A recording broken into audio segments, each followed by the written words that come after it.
Hello students, कैसे हैं आप लोग। क्लास 12th में हम लोगों ने डेथ ऑफ पार्टनर में क्वेश्चन नंबर 21 तक कर लिए थे, है ना। तो आज हम लोग 22 से स्टार्ट कर रहे हैं। देखिए कितने क्वेश्चंस हो जाते हैं, है ना। 22 से मैं स्टार्ट कर रही हूं अखिल, विक्रम और चारू से। आप लोगों ने इतने क्वेश्चंस की प्रैक्टिस कर ली थी। यदि कोई डाउट हो तो कमेंट सेक्शन में लिखना। बीच में से वीडियोस ना देखें, स्टार्टिंग से देखना, क्योंकि बेस वहां से बनेगा, है ना। बीच में से क्वेश्चन यदि स्टार्ट करोगे तो ना आगे का आएगा ना पीछे का। तो जब भी कोई भी चैप्टर स्टार्ट करो तो बेसिक से स्टार्ट किया करो, ठीक है। चलो तो हम लोग स्टार्ट करते हैं क्वेश्चन नंबर 22। रीड कर लेते हैं। T S. Grewal 2024-25 edition. Akhil, Bikram and Charu were partners sharing profit and losses in the ratio 3:2:1. Bikram died on 30 September 2023. Loss from the beginning of accounting year till the date of death was estimated at 3,60,000. Akhil and Charu decided to share future profit in the ratio 3:2. With effect from 1st April 2023, October 2023, pass the necessary journal entry to record Bhuvan share of profit loss up to the date of death. देखिए यहाँ पे इन्होंने solution में आपको दो तरह से entries बताना बताई हैं, बट मैं आपको कह रही हूं कि यदि रेशियो चेंज हो जाए, है ना, पहले रेशियो कुछ और था और बाद में कुछ और हो जाए, जैसे कि यहाँ पे देखो 22 में पार्टनर के नाम क्या है, अखिल, विक्रम और चारू। रेशियो क्या दिया है बेटा, 3:1। डेथ किसकी हुई है, तो विक्रम की डेथ हुई है 30 सितंबर को। विक्रम डाइड हुआ है 30 सितंबर 2023। सबसे पहले मंथ काउंट कर लो। कहां से काउंट करोगे, हमेशा अप्रैल से, यानी कुछ नहीं दिया है तो फाइनेंशियल ईयर हमेशा अप्रैल टू मार्च मानेंगे। कितने मंथ हुए हैं, अप्रैल, मई, जून, जुलाई, अगस्त, सितंबर, 6 मंथ। कितने मंथ, 6 मंथ। हमेशा डेथ के क्वेश्चन में सबसे पहले मंथ निकालिए कि कितने मंथ हो रहे हैं, तो 6 मंथ। फिर विक्रम की डेथ हुई है तो विक्रम का शेयर है 2/3, 2, 5 और 1, 6, ठीक है, ये सेक्रीफाइस। अब देखो विक्रम की डेथ के बाद इन्होंने नया रेशियो हमें दे दिया है अखिल एंड चारू का 3:2, है ना। अखिल का रेशियो क्या दे दिया है, अखिल और चारू का 3:2। तो मैंने आपको शुरू से क्या सिखाया है कि जब क्वेश्चन में डेथ के बाद ओल्ड रेशियो तो ये था, और यदि इसके बाद नया रेशियो चेंज हो जाए, 3:1 की जगह 3:2 हो गया है, तो सबसे पहले रिटायरमेंट और डेथ में आपको गेनिंग रेशियो निकालना है। तो गेनिंग रेशियो होता है न्यू माइनस ओल्ड। तो किस किस का गेनिंग निकलेगा, अखिल और चारू, है ना। अखिल और चारू बचे हैं ना, तो अखिल का कितना है 3/5 न्यू में से अखिल का माइनस करूं 3/6, और चारू का 2/5 में से माइनस करूंगी 1/6। डायरेक्ट माइनस होगा क्या, नहीं, डिनोमिनेटर सेम करने होंगे, तो उधर 6 का मल्टीप्लाई, इधर 5 का मल्टीप्लाई, तो ये हुआ 6 3 18/30 माइनस 15/30, तो 3/30, और 6 2 12/30 माइनस 5/30, तो ये हुआ 7/30। तो गेनिंग रेशियो क्या आ गया, 3:7, ठीक है। अब क्या चाहिए हमें, गेनिंग रेशियो आ गया। अगर क्वेश्चन में प्रॉफिट दिया है लेकिन इस क्वेश्चन में हमें लॉस दिया है, और एक और चीज, जो लॉस दिया है वो डेट ऑफ डेथ दिया है 3,60,000। पढ़े ना क्वेश्चन में ध्यान से, अकाउंटिंग ईयर में जब उसकी डेथ हुई है, मतलब आपको क्वेश्चन में 6 मंथ का लॉस ऑलरेडी दे दिया है, तो आपको टाइम से मल्टीप्लाई करने की जरूरत नहीं है। सबसे मेन डेथ के क्वेश्चन में यही ध्यान रखना चाहिए कि आपको प्रॉफिट दिया है, लॉस दिया है, पूरे साल का दिया है या मंथ का दिया है। इन्होंने लॉस ऑलरेडी 6 मंथ का दिया है कि जब विक्रम की डेथ हुई है तब हमारी फर्म का लॉस था 3,60,000। तो विक्रम का शेयर कितना हुआ बेटा? तो विक्रम्स शेयर हुआ 3,60,000 इंटू 2/6, 6 और ये 1,20,000। ठीक है, तो विक्रम को भी कितना लॉस उठाना पड़ेगा? 1,20,000 रुपीज का लॉस बियर करना होगा। अब अगर प्रॉफिट होता तो हम जर्नल एंट्री बनाते gainer partner to sacrificer partner. क्यों? क्योंकि रेशियो चेंज हुआ है, पहले 3:1 था और बाद में क्या हो गया 3:2। तो 2 एंट्री नहीं बनानी है, एक ही एंट्री बनानी है यदि रेशियो चेंज हो जाए। सॉल्यूशन में मत देखना कि उन्होंने वो भी बनाया ये भी। आपको एक ही बात याद रखनी है कि यदि रेशियो चेंज है तो आप एक ही एंट्री बनाएंगे gainer partner to sacrificer partner. But इस क्वेश्चन में प्रॉफिट नहीं बल्कि लॉस है, तो जब लॉस की कंडीशन होगी तो इस एंट्री को भी रिवर्स कर देना, सैक्रिफाइसर पार्टनर टू गेनर पार्टनर। जैसे हम P&L suspense to deceased partner देते हैं प्रॉफिट की कंडीशन में, और लॉस की कंडीशन में हम डिसीज पार्टनर टू P&L देते हैं। ये कौन सी कंडीशन होती है? प्रॉफिट की। पहले वाले सारे वीडियो में क्लियर है, ये सब चीजें मैंने बताई हैं। ये लॉस है, प्रॉफिट होता तो P&L suspense account debit to deceased partner, loss होता तो disease partner to P&L suspense. लेकिन यहाँ पे रेशियो चेंज हो गया है तो हम यहाँ पे कौन सी एंट्री बनाएंगे? Sacrificer partner to gainer partner. वैसे क्या बनती? Gainer partner to sacrificer, but loss है इसलिए सैक्रिफाइसर पार्टनर कौन है? विक्रम। तो इसका नाम ऊपर आएगा विक्रम्स कैपिटल अकाउंट डेबिट। कितने रुपए? 1,20,000 टू कौन गेन कर रहा है? अखिल्स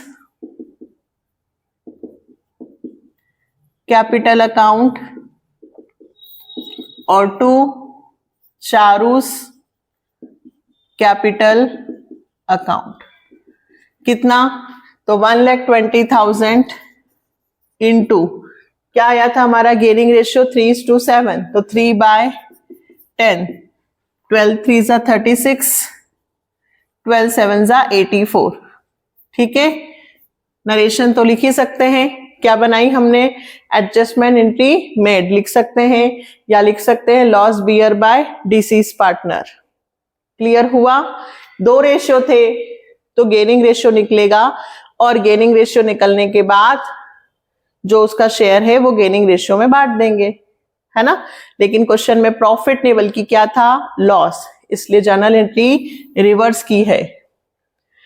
ये आपका हो गया क्वेश्चन नंबर 22। अब हम करेंगे 23। नेक्स्ट 23 मोस्ट इंपॉर्टेंट है, इस पर इंपॉर्टेंट का साइन जरूर लगाना, बहुत अच्छा क्वेश्चन है बेटा। पहले हम रीड कर लेते हैं।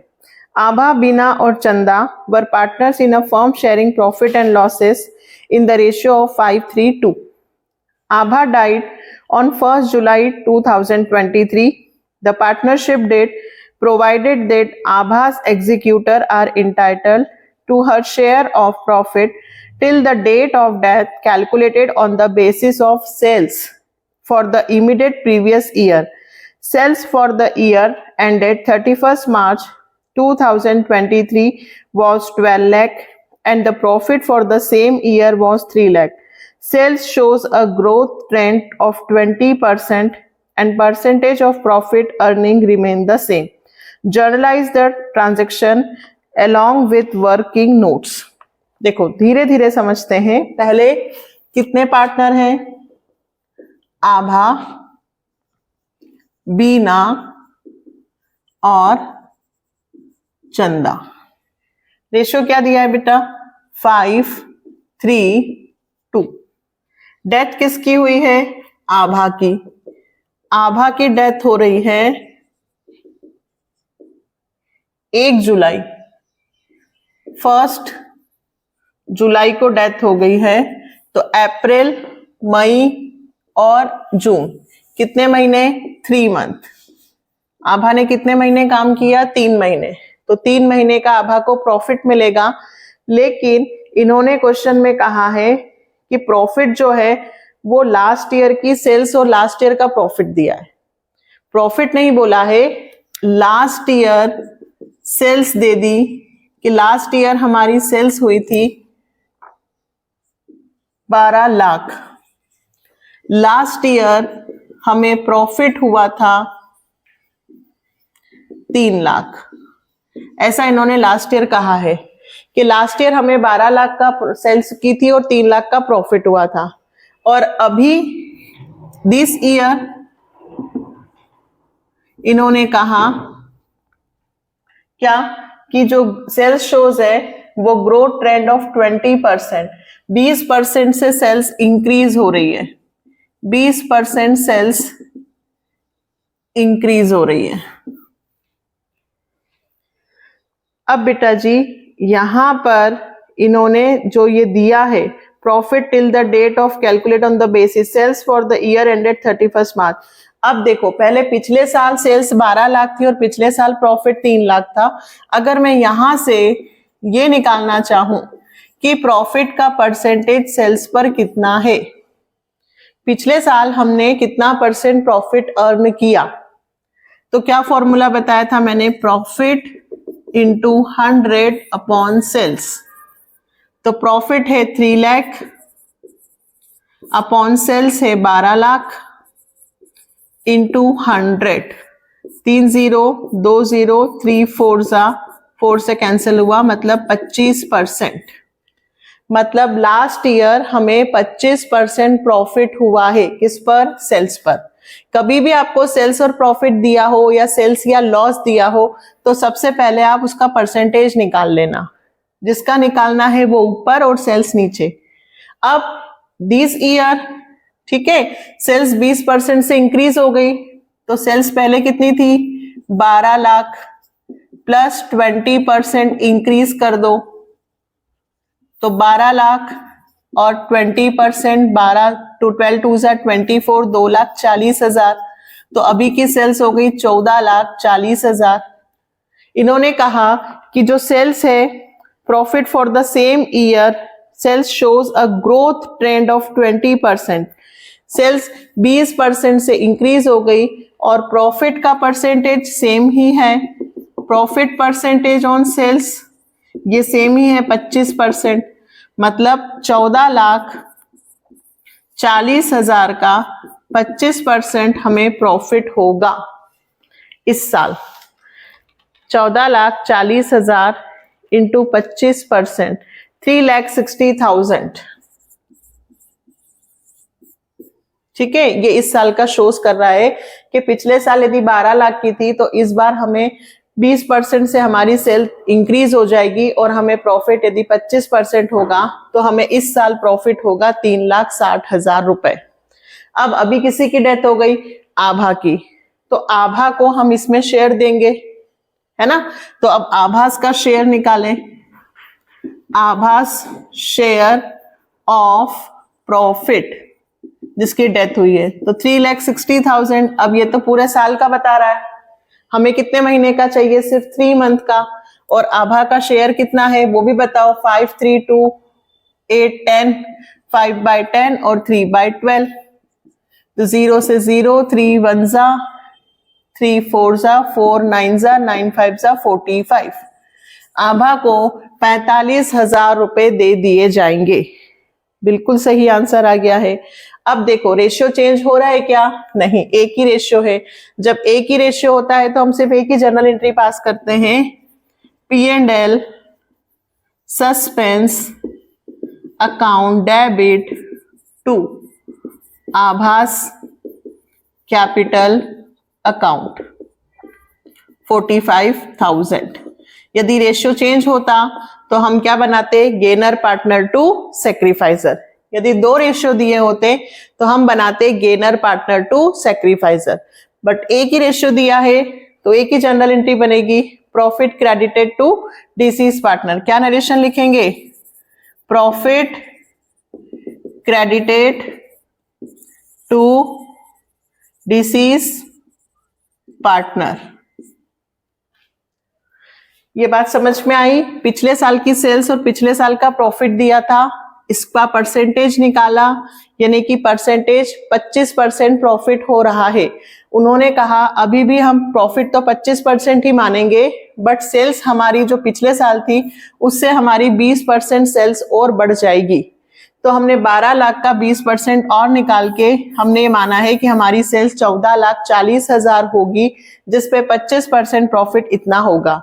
ये जो प्रॉफिट था वो तीनों का है, और अभी जिसकी डेथ हुई है हमने उसके शेयर और मंथ से मल्टीप्लाई करके आभा का शेयर दे दिया है, बाकी सेशन चलता रहेगा। ठीक है, तो ये हो गया हमारा 23, इसे नोट डाउन करो। अब हम करेंगे 24। Next 24, XYZ were partners in a firm sharing profit in the ratio 4:3:1. The firm closed its books on 31st March every year. On 1st February 2024, why died? It was decided that the new profit sharing ratio between X and Z will be equal. Partnership date provide for the following: the death of a partner. First point है ना, his share of goodwill be calculated on the basis of half of the profit credited to his account during the previous 4 completed year, and the firm profit for the last 4 years were. Or second point, his share of profit in the year of his death was to be computed on the basis of average profit of past 2 years. Past necessary journal entries relating to goodwill and profit to be transferred to vice capital account. आपको goodwill के लिए भी entry बनानी है, profit के लिए भी entry बनानी है। एंट्री बनेगी गेनर पार्टनर टू सेक्रीफाइजर। क्यों? क्योंकि दो रेशियो दिए हैं। पहले इतना क्लियर कर लेते हैं, एक्स, वाई और जेड। रेशियो दिया है 4:3:1। डेथ किसकी हुई है बेटा? डेथ हुई है वाई की, तो न्यू रेशियो इन्होंने दिया हमें एक्स और जेड का, वो भी इक्वल। वाई की डेथ कब हुई है? 1 फरवरी को, तो अप्रैल से काउंट करो फरवरी तक, तो 1 फरवरी और मार्च 2 महीने छूट रहे हैं ईयर कंप्लीट होने में, यानी कि अप्रैल से फरवरी तक काउंट करोगे तो कितने मंथ होंगे? 10 है ना। अप्रैल से कहां तक काउंट करना है? फरवरी 1, तो 1 फरवरी को काउंट नहीं करेंगे, मतलब जनवरी तक। तो अप्रैल से दिसंबर तक 9 महीने और जनवरी 10 महीने, तो 10 महीने का हमें वाई को प्रॉफिट देना है। अब दो रेशियो है, तो सबसे पहले गेनिंग रेशियो निकालते हैं। गेनिंग रेशियो कैसे निकलता है? New minus old. एक्स का निकालें और जेड का। एक्स का कितना निकलेगा? 1/2 माइनस 4/8। बिल्कुल ध्यान से करना, यहां गलतियां होने की बहुत ज्यादा संभावना है कि इसकी जगह इसका लिख दिया ऐसा। अब y नहीं, y की तो डेथ हो गई है, z, तो z का है 1/2 माइनस 1/8। देखो इसका डिनोमिनेटर 8 है, इधर मैं 4 से मल्टीप्लाई कर देती हूं तो इसका भी 8 हो जाएगा, तो 4/8 minus 4/8 0। No gain no sacrifice, x का नाम नहीं आएगा। क्यों? क्योंकि x का पहले भी वही शेयर था और अभी भी वही शेयर है। ना x को y की डेथ से फायदा हुआ ना लॉस हुआ। z 4/8 माइनस 1/8 तो 3/8। ठीक, अब क्या करें? पहले गुडविल की कैलकुलेशन करें। Calculation of goodwill. क्यों? क्योंकि उन्होंने कहा है 4 years profit, 4 years profit, total 4 years profit का क्रेडिटेड, लाइन को पढ़ रही हूं मैं, half of the profit credited to his account during the previous 4 completed year. 4 साल में उसको कितना हिस्सा मिला, किसको, वाई को। तो पहले मैं वाई का शेयर निकालती हूं, कितने साल का, 4 साल का। तो पहले टोटल प्रॉफिट करती हूं 4 साल, 1,50,000, 1,50,000 और 1 लाख। 4 साल के प्रॉफिट, बेटा ध्यान रखना एवरेज नहीं बोला है, 4 साल का प्रॉफिट का उसका हिस्सा, तो उसका हिस्सा है 3/8 का हाफ, ये करने पर निकलेगा गुडविल। क्या निकलेगी, गुडविल।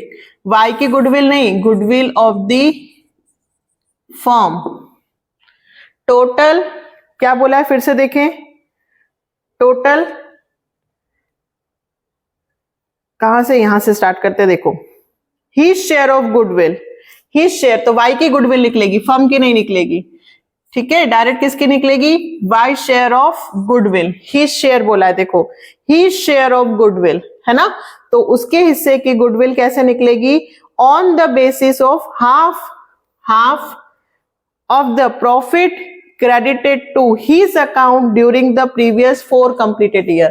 4 साल completed year होने के बाद उसका शेयर का यदि हाफ कर दूं तो किसकी गुडविल निकलेगी, वाई की। ऐसा इन्होंने कहा है, ध्यान से लाइन को पढ़ना। प्लस करो, 1 और 1 2, 250, 3 4, 4 लाख इंटू 3/8 इंटू 1/2, 8 5 जा, 2 से कैंसिल करूं 25 और 75, तो गुडविल आ गई, फर्म की नहीं आई है, वाई की आई है, क्योंकि ही शेयर ऑफ गुडविल बोला है, तो वाई की गुडविल आ गई 75, यही निकालना था। अब गुडविल के लिए क्या जर्नल एंट्री बनेगी, गेनर टू सैक्रिफाइसर, मतलब गुडविल का पैसा कौन देगा, सिर्फ जेड्स कैपिटल अकाउंट डेबिट टू, किसको देना है मुझे, वाई, जेड्स capital account debit to Y's capital account, किसका, 75,000 का पैसा देंगे, गुडविल का। Goodwill credited to deceased partner, क्या नरेशन लिखेंगे, goodwill credited to deceased partner. Second, profit के लिए क्या एंट्री बनेगी, P&L suspense account debit to Y's capital account, है ना, P&L suspense account debit to Y's capital. Amount कैसे निकालेंगे, profit credited to deceased partner, तो बेटा सेकेंड पॉइंट पढ़ो, he share of profit in the year of his death was to be computed on basis of average profit of past 2 year। Average profit of past 2 years, past 2 साल का, पिछले साल का average profit, उसको base मानना है। तो last 2 साल का जो प्रॉफिट होगा वो लास्ट से स्टार्ट करना, 22, 23 और 21, 22। अपना 24, 25 चल रहा है तो 22, 23, 21, 22 ऐसे। तो लास्ट 2 years का प्रॉफिट मैं निकालूंगी 50 और 1 लाख डिवाइडेड बाय 2, 2 साल का एवरेज लेना है, तो 75 एवरेज प्रॉफिट आ गया। अब क्या फॉर्मूला लगाते हैं अपन P&L सस्पेंस के लिए, प्रॉफिट कौन सा, बेस ईयर, जो भी वो कहेंगे, बेस ईयर प्रॉफिट हमें एवरेज लेना है, इनटू किसकी डेथ हुई, वाई की, तो वाई का share 3/8 into month. P&L suspense के लिए क्या करते हैं हमेशा, profit into share into time, तो प्रॉफिट एवरेज लेना था, शेयर और मंथ 10/12, कितना आएगा, 75,000 इंटू 3 डिवाइडेड 8 इंटू 10 डिवाइडेड 12, ये आया बेटा 23,437.50, 23,437 रुपए 50 पैसे। अब ध्यान रखो ये 50 पैसे है तो राउंड फिगर में हम इसको कितना बना लेते हैं 8, तो 23438। क्लियर हुआ? फिर से देखना, गुडविल के लिए 4 साल का प्रॉफिट, कितने इयर्स का? 4 साल का प्रॉफिट, उसका शेयर का हाफ गुडविल होगा, ऐसा कहा था।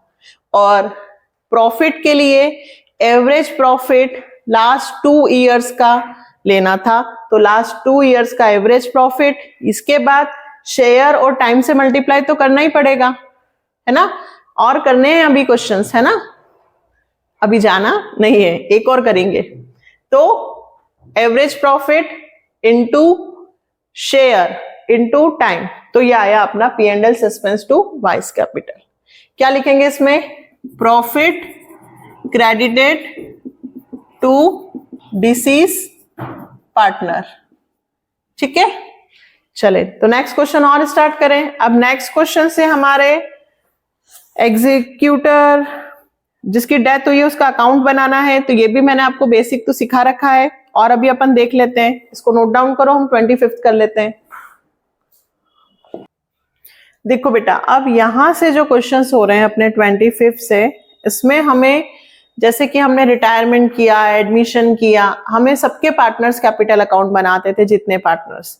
अब हमें यहाँ पे सिर्फ उसी का बनाना है जिसकी डेथ हुई है, हमें यहां सबका अकाउंट नहीं बनाना है, सिर्फ डिसीज पार्टनर्स कैपिटल अकाउंट बनाना है। ठीक है, ये मैं आपको बेसिक कंसेप्ट में भी बता चुकी हूं। यदि बिल्कुल न्यू स्टूडेंट्स हो जिन्हें डेथ का कुछ भी नहीं आता हो, तो पहले बेटा प्लेलिस्ट में जाकर इसका बेसिक कंसेप्ट जरूर देखना, जिसमें मैंने एक एक चीज बताई है कि क्या क्या चीजें मंथ पे निकलती हैं, क्या ईयर पे निकलता है ना? और यहां पर भी मैं समझा रही हूं, बट वहां एक बार जरूर देखना। अब देखो, जिस पार्टनर की डेथ हुई है वो अपना हर चीज लेकर जाएगा। अब वो तो नहीं लेकर जाएगा, उसके रिप्रेजेंटेटिव, उसके उत्तराधिकारी को मिलेंगे, है ना, क्योंकि उसकी तो डेथ हो गई सडनली। तो देखो, अपन पार्टनर्स कैपिटल अकाउंट में क्या क्या लिखते थे बेटा? बाय बैलेंस BD, जिस पार्टनर की डेथ हुई है उसकी कैपिटल लिखना, है ना? फिर उसका यदि इंटरेस्ट ऑन कैपिटल हो तो इंटरेस्ट ऑन कैपिटल लिखना, फिर उसका जनरल रिजर्व में शेयर लिखना, WCR में शेयर लिखना, IFR में शेयर लिखना, उसके हिस्से की गुडविल देना, ये सब चीजें आप उसको देंगे ना, सब उसी का शेयर, जिसकी डेथ हुई है उसके हिस्से की कैपिटल, उसके हिस्से का इंटरेस्ट, उसके हिस्से का जनरल रिजर्व, उसके हिस्से का WCR, उसके हिस्से की गुडविल, उसके हिस्से का प्रॉफिट या P&L सस्पेंस, है ना? और इसके अलावा यदि मान लीजिए उसने ड्राइंग की तो डेबिट में आएगा, ठीक है? यदि उसका इंटरेस्ट ऑन ड्राइंग हो तो वो भी इधर आएगा। यदि मान लीजिए रिवैल्यूएशन बनाना है तो लॉस हुआ तो इधर आएगा, कोई सा भी लॉस। और उसके बाद इन सबको प्लस करके इन्हें माइनस करेंगे तो जो आंसर आएगा वो हम एग्जीक्यूटर को देंगे। किसको देंगे? Executor, deceased executors. जिस पार्टनर की डेथ हो रही है उस पार्टनर की सारी चीजें, ये हम क्वेश्चंस में देखेंगे कि क्वेश्चंस में हमें क्या क्या उसको देना है। सारे क्वेश्चंस में क्लियर होगा कि उसकी इतनी कैपिटल है, इतना इंटरेस्ट है, इतने महीने का प्रॉफिट है, इतने महीने का लॉस है, सैलरी इतने महीने की, ये सब अपने को देना है। ध्यान ये रखना है, सैलरी मंथ पे, है ना? 3 महीने यदि उसने काम करके डेथ हुई है तो 3 महीने की सैलरी देना है। यदि इंटरेस्ट के साथ कभी भी पर एनम लिखा हो तो वहां पे मंथ कैलकुलेट करना। सिर्फ ऐसा लिखा है 2% तो वहां पे पूरा साल का लगेगा। PA लिखा है तो मंथ कैलकुलेट होंगे। इस क्वेश्चन में अभी मैं आपको बताने वाली हूं, है ना? तो इस तरह से हमें सिर्फ जिस पार्टनर की डेथ हो रही है उसका हमें अकाउंट बनाना है। बहुत सिंपल है, मैं आपको क्वेश्चन में समझाती हूं, ध्यान देना। तो 25th हम लोग पहले पढ़ लेते हैं। Iqbal and Kamal are in partnership sharing profit and losses in 3:2। Kamal died 3 months after the date of last balance sheet. इन्होंने खुद ही ने मंथ दे दिए हैं कि कमल 3 महीने बाद उसकी डेथ हो गई है बैलेंस शीट बनाने के बाद। According to the partnership deed he is legal heir is entitled to the following. First, his capital as per the last balance sheet, interest on above capital at the rate of 3% per annum till the date of death। ये बेटा आपको उन्होंने mention कर रखे हैं point कि आपको जिसकी डेथ हुई है कमल की उसको क्या क्या देना है। कैपिटल देनी है, इंटरेस्ट पर 3% इंटरेस्ट देना है कैपिटल पर। his share of profit till the date of death calculated on the basis of last year profit। आपको उसको प्रॉफिट में शेयर देना है लास्ट ईयर के हिसाब से। उसकी ड्राइंग दी है, his drawing are to bear interest and average rate of 2% on the amount irrespective of the period।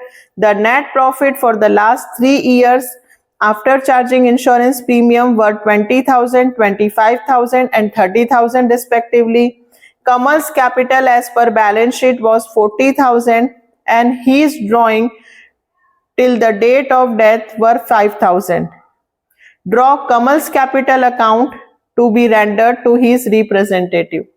क्या बनाना है? सिर्फ कमल्स कैपिटल अकाउंट। किसका बनाना है? सिर्फ कमल का जिसकी डेथ हुई है। देखो सबसे पहले मैं ऐसे लिखूंगी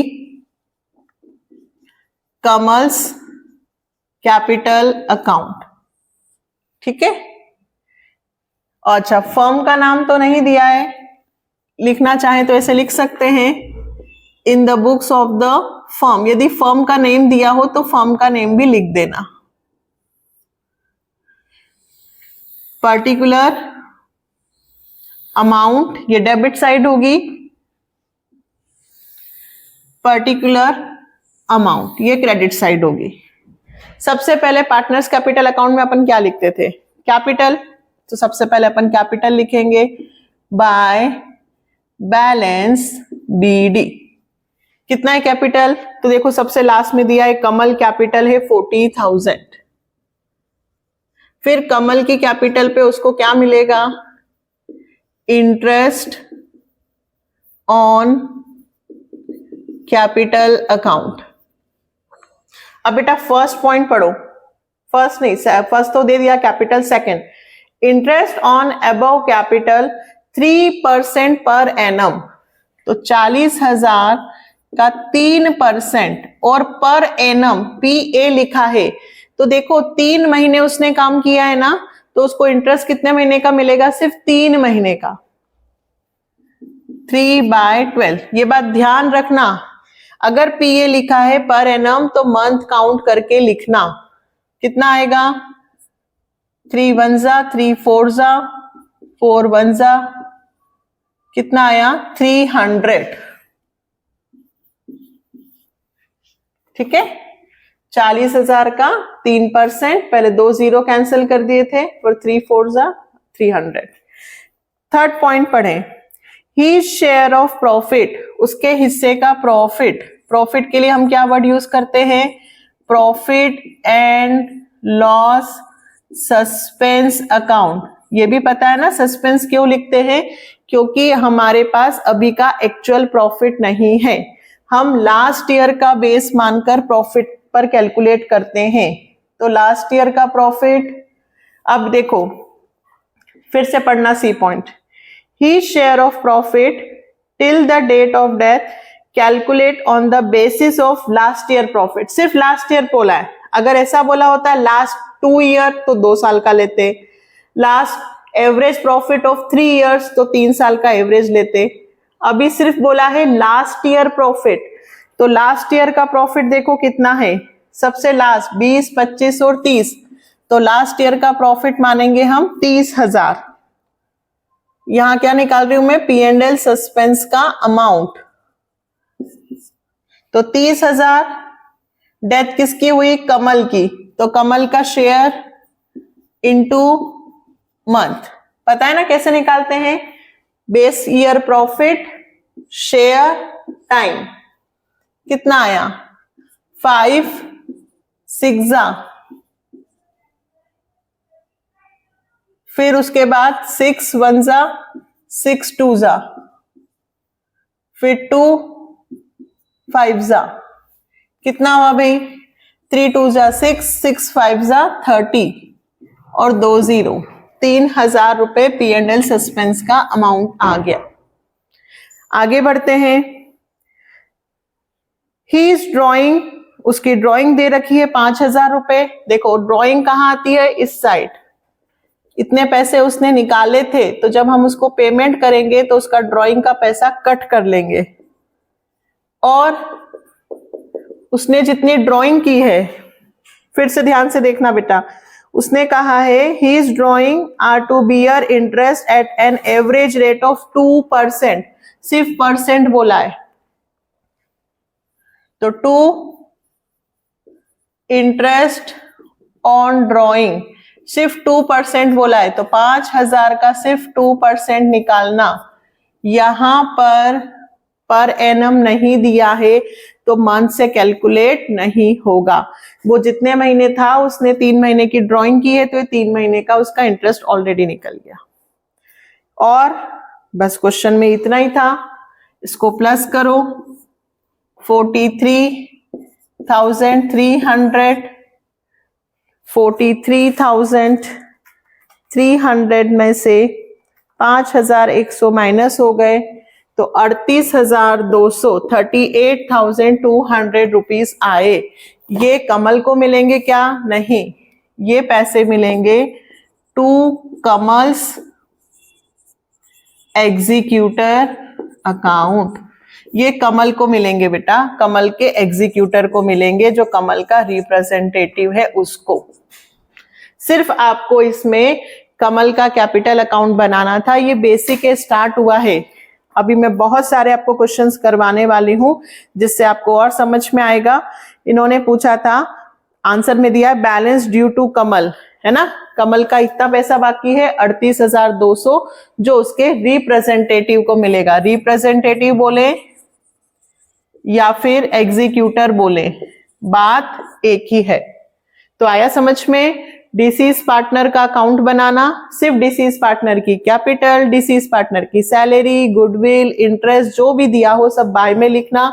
2 में सिर्फ लॉस, ड्राइंग और इंटरेस्ट ऑन ड्राइंग, है ना? और क्वेश्चंस आएंगे और अच्छे से क्लियर करूंगी। ये पहला क्वेश्चन था अपना किसका? डिसीज पार्टनर का। तो मैंने बेसिक से स्टार्ट कर दिया है। अगले कल या परसों में आपको फिर नेक्स्ट 5 क्वेश्चन और 5 क्वेश्चंस करके, या 3 या 4 करके 2 दिन में हम चैप्टर्स को फिनिश करने की कोशिश करेंगे। और फिर हम स्टार्ट करने वाले हैं डी सॉल्यूशन। क्या स्टार्ट करने वाले हैं? D solution. लेकिन कमेंट जरूर करके बताएं कि भाई हमें चैप्टर क्लियर हो रहा है या नहीं। नहीं कमेंट करोगे तो आगे वीडियोस नहीं दूंगी। चले मिलते हैं नेक्स्ट वीडियो में। Bye, take care.